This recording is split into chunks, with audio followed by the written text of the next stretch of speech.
Hello everyone! Kamusta kayo dyan? Buenas noche!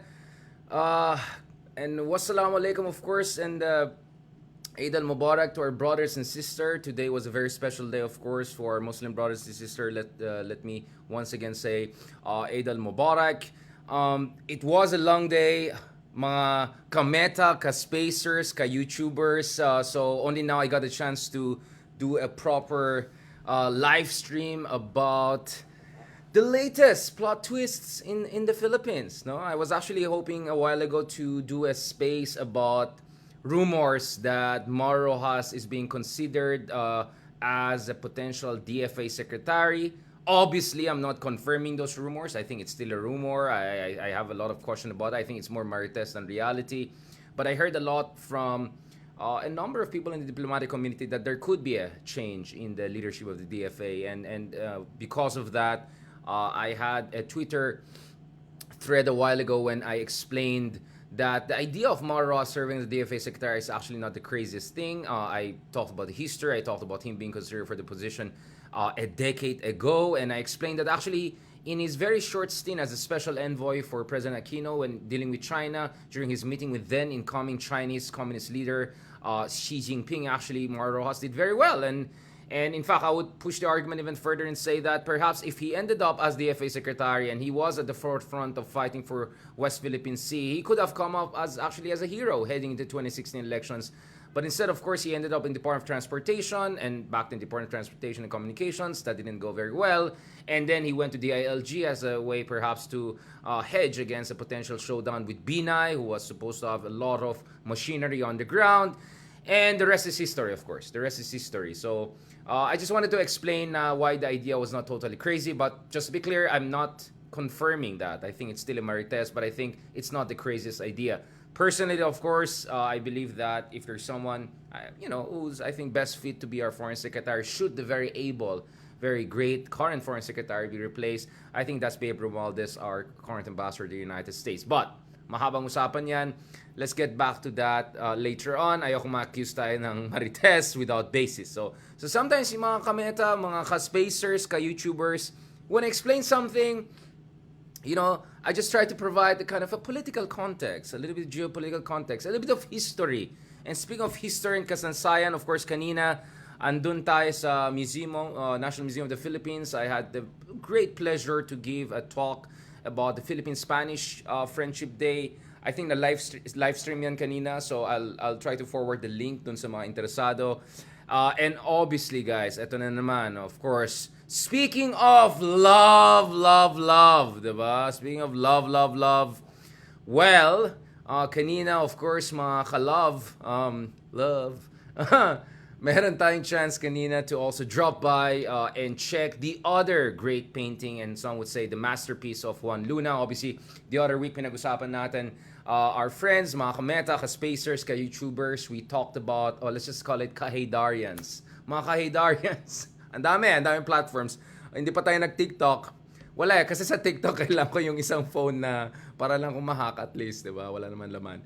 Alam na this. No. Going back to this sa mga ka-Haydarian. Wala na, mabash na naman ako ng mga haters natin. Mga haters natin dyan. Kamusta kayo dyan? Thank you for pushing up our engagement. Love. Okay. Speaking of love, yon. I love the works of Juan Luna. I love the works of Jose Rizal. So audiovisual, lahat. Felix Hidalgo. So I was super happy to be back there a while ago. And to be honest, dun sa Senate Gallery, dun sa third floor of National Museum natin, sa Fine Arts Museum, oh my goodness, just the grandeur of it. Oh, I love it. I love the grandeur. So I loved it. Now, speaking of love, eto na. Talagang grabe, no? The past 5 days, we went from the almost overnight or overday collapse of the Putin regime. We had a Substack on that. We had a lot of tweets on that. We had even not yet space on that. But I saw a lot of charlatans making spaces about supposedly Russia, analysts, experts, ganyan. Anyway, we went from that, and then we went to now officially ex-attorney. Ano daw? Mga BO dyan. Yan. Now officially, ex-attorney Larry, ex-attorney Larry Gadon. Ex-attorney but current secretary or ano ba, undersecretary. Ano ba, di ba special advisor dapat undersecretary lang? O hindi ko naman nilalang undersecretary, but di ba? Anyway, nawala yung pagka-attorney pero ando naman yata yung pagka-secretary or undersecretary or whatever. Now, just when we thought things are getting a little bit interesting, in quotation mark interesting, boom!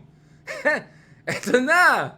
May bago na naman tayo mga ka-Haydarians! Love, love, love! Love the Philippines! Yan! Yung mga head nyo dyan, nag-isip! Nag-isip sila siguro, anong natin dyan? Anong latest rebranding na gagawin natin dyan? Love the Philippines. Now, speaking of love the Philippines, I don't know, it's just randomly something else came to my mind. Of course, I love the Philippines. I'm talking about the branding, the logo campaign. Of course, ang tanong dyan, makano yung bayad sa mga consultants dyan? Yung mga henyong consultants na nakaisip ng ganyang kalalim, ganon ka-catchy, ganon ka-sophisticated and profound way of branding our country. Love, love, love. Yan. Yan na lang. Love the Philippines. Siguro pinaghirapan din mag-isip. Siguro nagkaroon ng research and development, R&D, 1-year-long research. After 1 year, siguro yan ang talagang pang Nature magazine level. Yan. Of course, love na... By the way, before I go deeper into this issue of love the Philippines and analyzing it, let me tell you one thing, mga ka-Haydarians. Mabash na naman ako. Interestingly, nung nag-post ako kanina ng Love the Philippines, a very good friend of ours, a South African politico, someone who's based in Norway, my fellow Munich Security Conference young leader, brilliant woman, great woman, sabi niya, ay, gusto ko yan! Pupunta na ako sa Philippines. So, wait lang. For some reason, mukhang the Love the Philippines is actually working with some people. Okay, anyway, okay. So, bago tayo pupunta sa analysis natin, let me just be empirically accurate and give credit where credit due. Apparently, it's working. At least some people. Mamaya, send ko yung screenshot. Hindi, dito yan. Ito yung kaibigan ko. Mahal na mahal ko yung kaibigan ko na yan. Sobrang galing niya. So, as you know, the Munich Security Conference Young Leaders is, you know, it's just a collection of some of the more prominent, more prominent geopolitical analysts, leaders, etc. out there in the world, right? So siya sa mga yun, nag-meet kami sa Estonia actually last year, November, when we were there to discuss the situation, of course, in Ukraine and the conflict with Russia, so on and so forth. Very serious stuff. I mean, she's brilliant woman. Then biglang nag-post siya doon sa tweet ko na, ay, parang gusto ko yan. Punta na ako sa Pilipinas. So, well, maybe it works. Wait lang, I'm just trying to pull so ito yung caption ko. Ano to? It's like exclamation, question. Eto, my good friend, si Van Damme. Si Famzil Van Damme. Yan. Post ko yun She's a brilliant person. I love her. Sabi niya, fine! That's it. The Philippines is next on my travel list. See you soon, friend. Hopefully in 2023 still. Oh, yon, 'di ba? So gumana pala eh. Gumagana pala to. Yung pala eh. So huwag na tayo magreklamo. Gumagana pala. So I don't know, so far. So sabi naman nung isa, party. Now, guys, I'm a nice guy. I'm not gonna reiterate or say yung mga ibang twist versions ng Love the Philippines. Of course, let's not forget, nasa konteksto pa rin tayo ng Maharlika context. Nako, we need a completely different space and different live stream on that, particularly doon sa, well, may recent Sandigan Bayan ruling doon sa ill-gotten wealth issue. Nako, mahabang usapan yan, mga ka-Haydarians. Okay? Mga ka-Hays. Yan na lang. Mga ka-Hay. Alright, mga ka-Hay. Kamusta naman kayo dyan, mga ka-Hay? Just to be clear, Haydarians mean the lions. Okay? So, just to be clear, medyo pa-royal feels tayo. Now, love. Mukhang gumagana tong kape na to. Maraming salamat sa sponsor natin. Hindi po Starbucks. Okay? Swiss yung sponsor natin.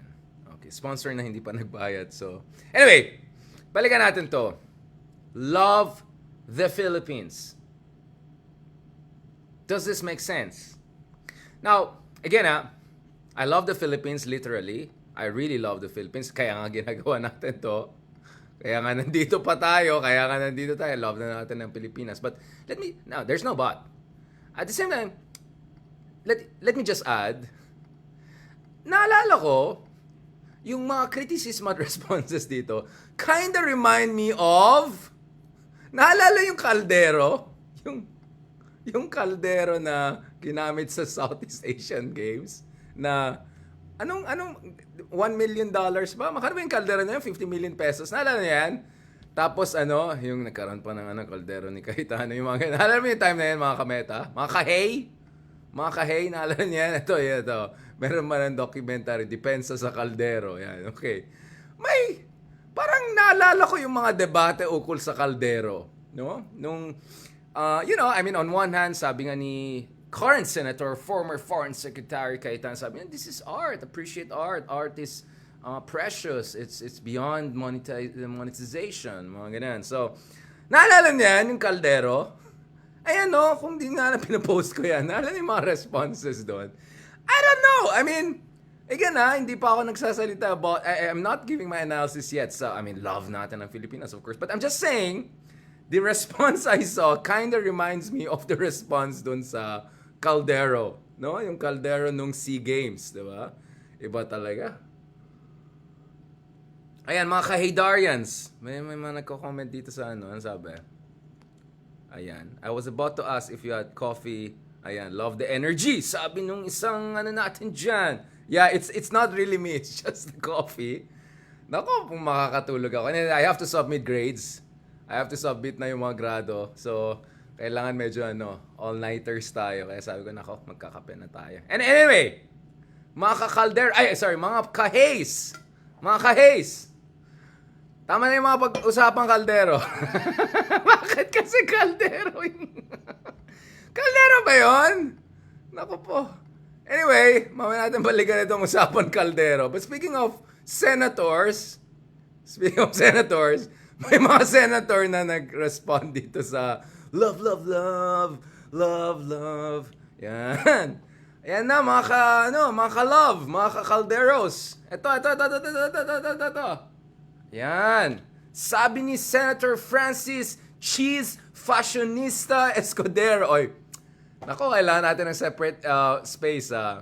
All due respect, I think, my advice to Senator Escudero is just keep it simple, bro. You know what I'm saying? Just keep it simple. I know na, mamaya na natin pag-usapan yung fashion, Tiffany, New York, fashion. Okay.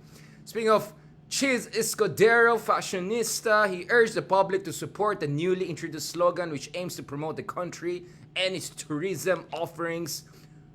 Kasi nga daw, hindi na lang tayo fun lang.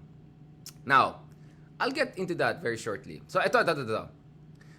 Ganito, guys. Remember, it used to be, it's more fun in the Philippines. And guess what? Actually, I loved it. I super loved more fun in the Philippines. I think it was doing very well. I think if you look at analysis by many people or experts in the tourism industries, they found it super catchy. It's more fun in the Philippines. It's so different. It's so outside the box. Diba? Kasi usually it's like, incredible India, yung mga ganyan type, or yung mga tipong, Malaysia, truly Asia, yung mga ganon. Grabe naman tong kape na to. Nako, napapakanta na tayo. Baka ma-discover tayo mga ka-haze. Mga ka-calderos. Yun. Parang So I just felt, I mean, if you're Italia or France, I don't think you even need any branding because your country is already a brand. But I think if you look at the case of Korea, di ba yung Korea, sparkling Korea, yun yung kay Rain nun?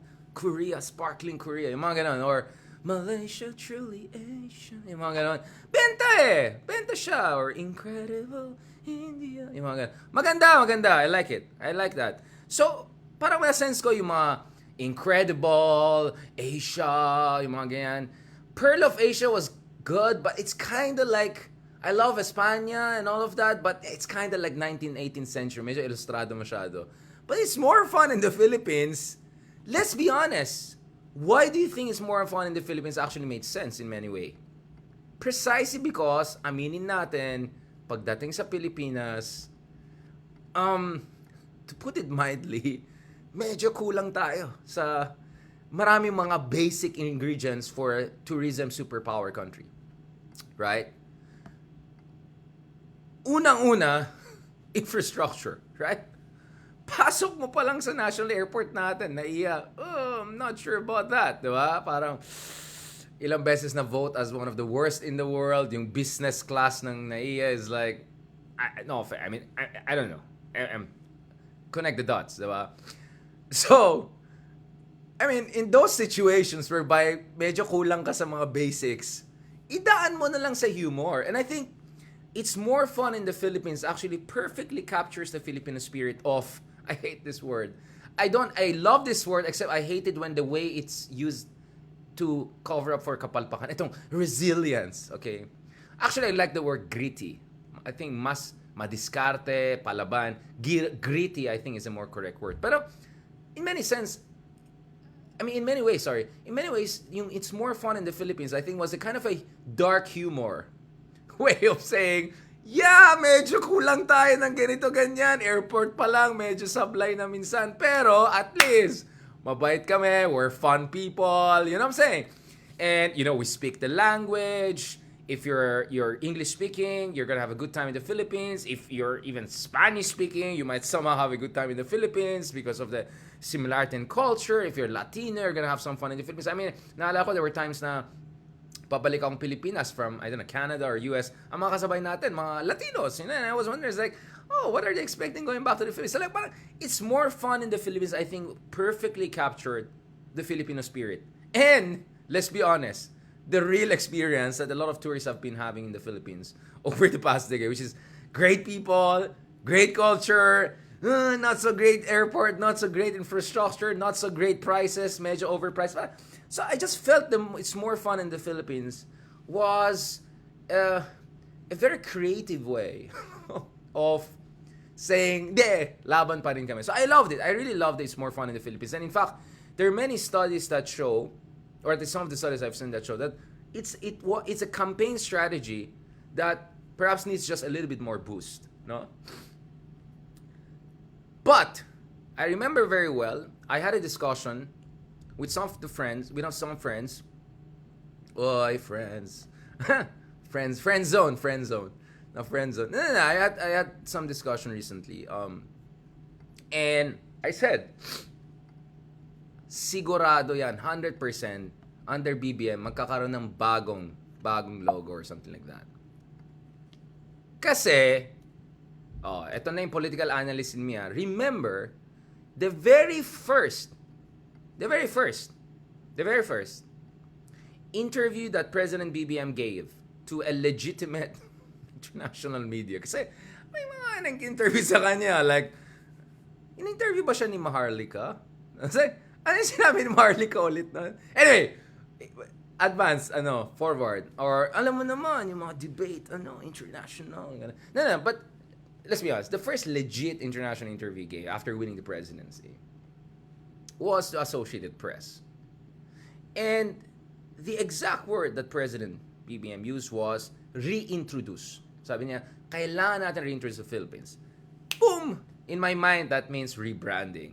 And obviously, that was a kind of a slight, implicit criticism of Duterte, and then the whole, let's be honest, the tatay whole thing, just to be nice about it, was not good for our national branding. Siguro natuwa yung mga iba sa, I don't know, China or Russia, whatever. But I'll be honest, as someone who knows what he's talking about, because I've been all around the world, I'm talking with people from Wall Street to Main Street, whatever, right?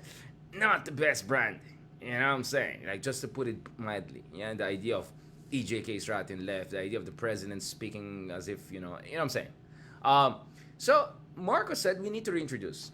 And perhaps not perhaps, actually, one way na justify itong, hindi naman Dora the Explorer or Magellan Jr.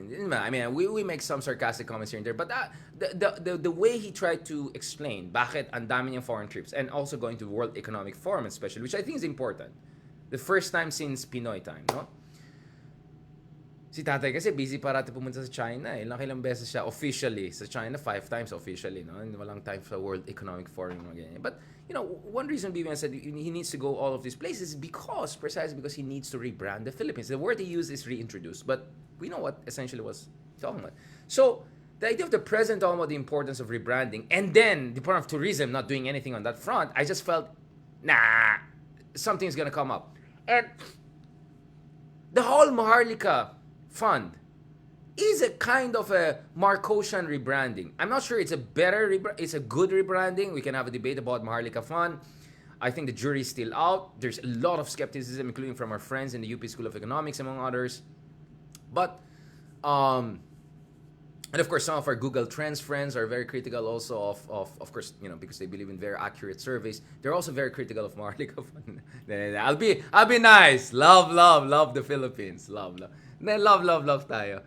No. So, for me, as a political spectator, or more than spectator, commentator, and, you know, agitator, whatever you want to call it, I said, sigurado yan, magkakaroon ng bago na naman yan eh. May plot twist dito. Magkakaroon ng bago, hindi tatagal yung Is More Fun in the Philippines. So, I was just wondering, ano yung maging susunod na kabanata? So, ayan na, may mga comments na tayo. Unity, it's more unity in the Philippines. Or, unity pa more.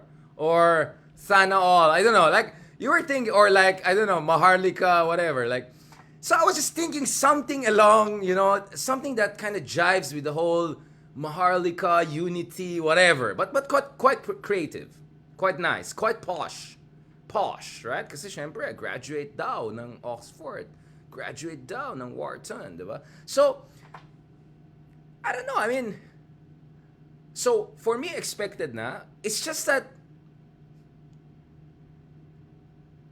and ang isa pang tanong is, ano ba yung mga ginastos sa consult? Sino ba mga consultants nito, di ba? So at the end of the day, yung pala, love the Philippines. Love. Now, okay, before I go to my proper commentary, let's talk about yung mga nagdi-defend dito. Okay?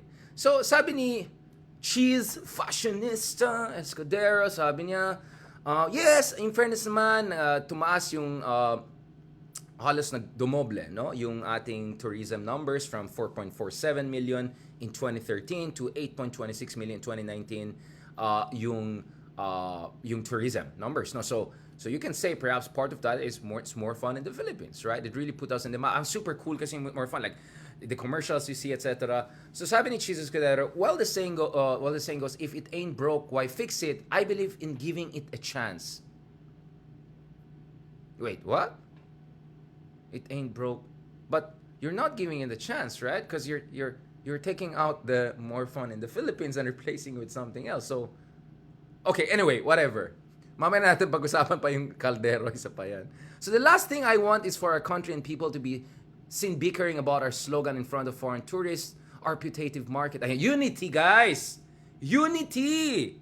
Huwag na tayo mag-away! Tanggapin na lang natin lahat. Anything comes, guys, unity ang sagot. Inflation, unity ang sagot. West Philippine Sea, unity ang sagot. Yan, okay. No, so ito, I refuse to be part of any such thing until we have given it a chance. In fairness naman. Unity talaga. Sabi naman, itong favorite, alam ko, so online favorite ito si Nancy Binay. Sabi naman ni Senator Nancy Binay, well, she's the chairperson of Senate Committee on Tourism and Cultural Communities. Parang haba ng pangalan ito. Senate Committee on Tourism, Cultural Communities, and Social Justice. Okay. Sabi niya, it's nice to show the world that we are back on our feet and ready to welcome balikbayans and foreign guests. We appreciate the initiative of the DOT to enhance its marketing pitch to kickstart tourism. And I believe dumaan naman sa focus group discussions ang slogan. Wow, taray, focus groups. Pero for me, it's a question of timing. Sabi niya, introducing a new slogan always involves expenses. Boom! That's it. Since it would entail a huge amount of US dollars to start and sustain a new campaign. Exactly. Exactly. Hindi po nag it's not only if it ain't broke, don't fix it. It was actually working. And more importantly, ginastosan natin siya. So may tinatawag po na ROI, Return on Investment. And yung mga nagtatrabaho lang sa restaurant industry, alam nyo, alam nyo, I'm talking about yung mga hindi niya alam. I mean, if you set up a restaurant, the ROI is sometimes 5 to 10 years. And that's sometimes even optimistic. So, think of it like gumawa ka ng isang restaurant. Bumili ka na lahat ng mga mamahalin na equipment. All the Le Francais stuff that you need. All the training, etc. So you need to give it time to get an ROI. And then, mahal gumawa na naman. Reinventing the wheel is expensive. Right? It's not only questionable in logical terms, but it's expensive. So, tama yung sinasabi ni Senator Binay na, hey, isipin naman natin, practical dapat din tayo, especially when gumagana naman, di ba? Sa dami ng mga kailangan natin unahin at i-prioritize na pagkagastusan, we don't have sufficient funds to finance a rebrand. Ang tanong ko nga, makanong ginastos dito sa campaign? Itong new, very profound, di ba? Kaso nandyan na nga yan eh. Ika nga, pag love mo ang isang tao o bagay, tatanggapin mo anuman yung kanyang kakulangan. Okay. Speaking of this. Ayan. Ito, hugot na to ha. Alam mo, ganito kasi. Ako, I have a third level of commentary.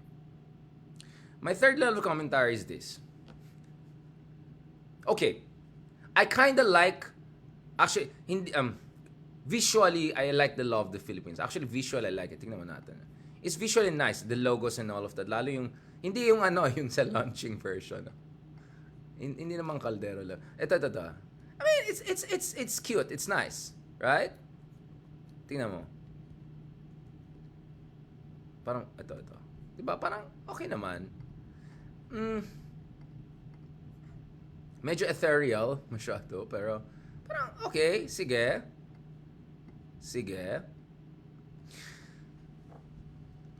Ganito kasi. One of my biggest worries with our country is this, na yung ating politika ay napupunta sa nagiging influencer politics na tayo. No? I mean, there's a reason why I'm making a fool out of myself doing all of this. I don't know. I mean, normally, walang time yung mga katulad namin to do because we have to write at night, we have to research, we have to write books, we have to, we have students. But one of the reasons I have to do what I have to do is because I realize if we don't do it, then charlatans are gonna take over all of these new technological spaces to reach out. And ilang bang nagbabasa talaga ng mga articles namin or mga libro namin. I'm just brutally honest about it, right? Sige lang, relax lang. Ganito. Speaking of hugot, ganito kasi. Okay, love the Philippines. Okay, sige, sabihin natin. Granted, kasi ganito, okay. Let me go to the justification that that our tourism secretary provided. Okay? Ganito. Parang essentially ang argument ng Department of Tourism is that level up na tayo. Level up na. Hindi lang tayo fun, next level na tayo. So essentially an argument. So, ayon sa kanya, the campaign Love the Philippines is not a mere branding campaign, but rather a call to action to every Filipino citizen to remember the beauty of our country, to honor our past, and to look forward to the future armed with the virtues and values of being a Filipino. Wow, talagang. Oh, ayos na. Ito yung dun sa Manila Hotel. Love the Philippines is a recognition of our natural assets, our long and storied history, our rich culture, and diversity. Right. Tama. While fun remains a positive theme, and certainly part of the Pinoy DNA, there's less volume of mentions. Coming from culture shift, naturally, changes in the consumers follow. Who are they? We call them the change traveler, for the very reason that traveling has come to mean more than just leisure. So in short, hindi lang kami pang fun, pang next level na po kami. Yan. That's it. So, essentially, both Escudero, both DOT secretary, they said, like, in fairness, marami naman nagawang fun in the Philippines, but it's time to level up. Now, I did a lot of debating, so I'm a debater by I would say, okay, even if I assume that is correct, I take it as a premise, but this is my argument. Ganito Ganito, wait lang, inom pa tayo. Hinay lang, chill lang. Love, chill lang tayo. Kaya anak ko, sa mga cosplays na narinig na nila yung pag-inom natin. Ito. Kape to by the way, just to be clear. It's kape yan. Ganito. Yung problema natin sa airports, sa infrastruktura, sa kamahalan ng mga tickets, sa mga kapalpakan sa airlines, sa mga delays. Yun, alam niyo na, di ba? Sino ba yung nag-Karen dun sa delayed flight na? Hindi nga delayed ito. Anyway, friends na kami ng Philippine Airlines. I think. Then nag-apologize naman sila and all of that. Okay, I get it. But at the same time, let's be honest. Our tourism infrastructure is medyo minsan may pagka fourth world. Alright? Kasi third world yung mga Vietnam, Thailand. So minsan, medyo fourth world, di ba? Ang level. But, so, parang, ang lalabas dito, alam mo yung parang, yung, kunwari, ikaw yung father-in-law or mother-in-law, tapos alam mo yung anak mo, maraming kalokohan, tapos kausapin mo yung asawa, mahalin na lang natin. Ganito talaga siya. Alam ko, ganyan siya. Pero, love na lang natin kasi yan lang talaga makagawa natin Love na lang natin. Alam mo yung parang ganun ang dating niya. So, what was a dark humor that kind of work? It's like, it's more fun in the Philippines. Ganyan talaga. Became like, mahalin na lang natin. Kahit ganyan yung airport. Kahit ganyan yung infrastructure. Sige, mahalin na. Ganyan talaga. Di na natin mapili yan Pamilya na yan Alam mo yung gano'n? Parang gano'n ang lalabas. So, what is my argument? I completely agree with the Department of Tourism Secretary that we need to level up. But the level up in logo and slogan has to be synchronized with level up in the reality of our tourism infrastructure. Except that's not the case yet. So magkakaroon ka dyan ng dissonance. Diba? Or parang mahalin na lang natin. Diba? Parang mahalin na lang. Ganyan talaga. I mean, ganyan talaga Pilipinas. So, yun ang point ko. I completely agree with the Department of Tourism that we need to level up. Yeah, of course, I don't want us hanggang more fun in the Philippines. I agree. Pero habang hindi pa naka-level up yung basic infrastructure, etc., medyo diba? I mean, come on guys. We just did a vlog the other month about my experience in Coron. My goodness. I have videos. I posted. Di ko pa na-post. Ayan. Gucci boy, ganon. Akala ko paglabas ko, I thought this is gonna be a nice Boracay style walk. Paglabas ko dyan, oh my goodness, horrible basic infrastructure. I mean, my goodness, clearly you know that there's no good governance in certain areas of the place. Like, and then pag dun sa port area, ang dami mga slums, informal housing. Like, why are these people not benefiting? Where's the inclusive development, right?